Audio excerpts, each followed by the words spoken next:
এটাকে গ্রামে গাং বলে, আর বই পুস্তকে এটাকে নদী বলে। এটা আত্রাই নদীর সাথে সংযুক্ত। দেখেন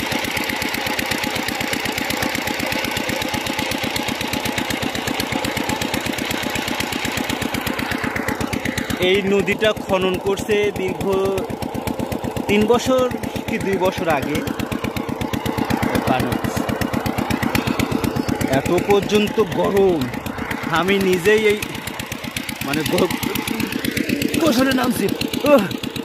এখানে 2 তাল পানি, আমি কিন্তু পানির মধ্যে আছি, আমি কিন্তু পানিতে নামছি। দেখাই দেখছেন আমার এক হাতে মোবাইল আর এক হাতে আমি সাঁতার কাটতেছি।